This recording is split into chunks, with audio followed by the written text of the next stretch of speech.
So someone comes to you and he says, you know, I do not know exactly what I want, but I don't like what I have. All right, let him tell you what he has. Well, you wouldn't like it either. If you listen carefully, no, I wouldn't like that either. Well, let us reason together. What would you like? Would you like this? Would you like that? And then he comes upon something he would like. Well then, if you are a friend of his, you create a state to deliver your friend from his former state. And so you see him in that state. Well, how do you do it? Bring before your mind's eye your friend. And have your friend with a nice big smile on his face. And have him actually thanking you for what you did for him. Now, the thing has happened yet, but you go beyond the present moment. And you are appropriating now subjectively the objective hope. You hope he will stand before you objectively with a smile on his face, and you hope you're going to hear his words. And the word you're going to hear is, oh, thank you so much. It worked just like a charm. You know, when I saw you the last time, I was up against it. Today, it's simply rolling and rolling in my direction. Everything is perfect. That's what you want to hear for a friend. Well, now you hear that. So if you're hearing that, you move him out of his former state into the state that you have now created for him. Do this, and you cannot fail. So prayer is not petition. Prayer is giving thanks. You don't get on your knees and petition any being outside of yourself. There is no intermediary between yourself and self. You need no priest. You need no so-called healer. You need nothing on the outside. It's all within self. What would the feeling be like if it were true? With that, I catch that feeling, and then I work myself into that state. What would it be like? All right, I know what it would be like. Well, feel it, and keep on feeling it, and keep on feeling it, until all of a sudden you're relieved. There's a release within you, and then it's done. You can't do it a second time. It's done. So I say, I'm looking at the world from a spot. At every moment in time, I'm always viewing the world from a place.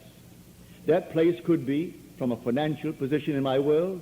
It could be from a physical position in my world. It could be, you name it. I'm looking from a certain state. And I'm seeing confirmation of that state by what I am seeing. Now, how will I know that I have moved? Well, it's a very simple test to know that I have moved. Unless there is a fixed frame of reference, no one will know that something moved. If I started moving from here to the end of the room, and everything started moving with me at the same time, I have no reference to prove that I have moved. Motion can be detected only by a change of position relative to a fixed object. It must be fixed relative to me, that I may know that I have moved. But all my friends know where I am, who I am, what I am. If I desire a change, my friends, my fixed reference, they should know it. So I don't ask anything of them. I simply assume that I have changed. But if I have changed, then I have a fixed reference, the faces of my friends. Now let me conjure them in my face, in my mind's eye, and let me look at them. Do they see me as a changed person, or are they still seeing the one who would like to be changed? Are they congratulating me on my change? Well, then I've changed. I saw it reflected in their faces. I heard it in their voices. I saw a change on their faces, which change revealed to me that they noticed in me a change. And that's what I want. Now, that proved that I moved. Nobody saw me move physically. I'm still seated in the same chair, but I moved. And so the whole thing is based upon motion. It's a psychological motion. We're living in a world of imagination. And this whole vast outpictured world was first imagined. There isn't a thing you see here that wasn't first imagined. And yet, close as he is, you still can't find him. Why? Why can't I find him as something objective? Because he is the reality I call imagination.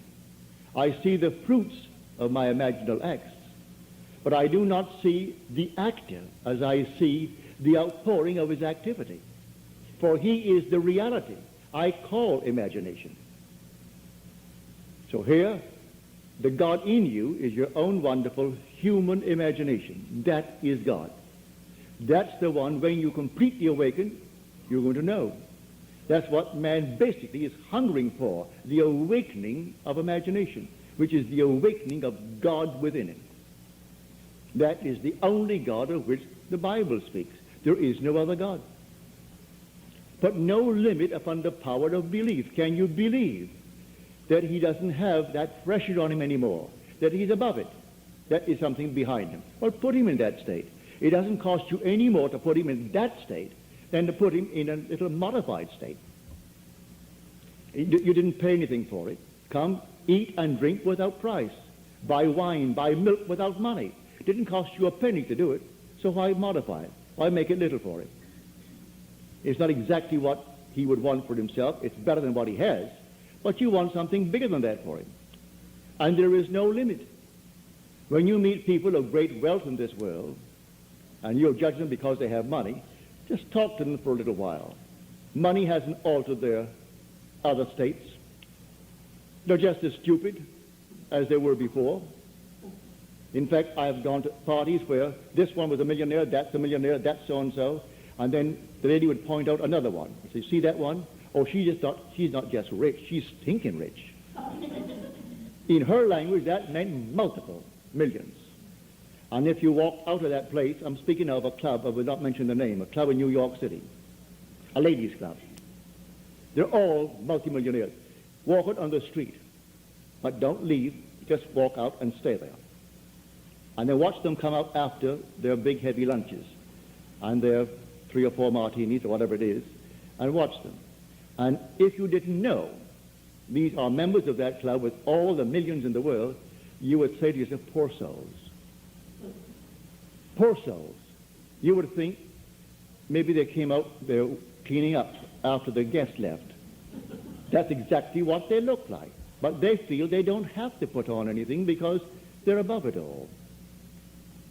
May I tell you, if anyone introduces you to a person as a very holy man, turn and run.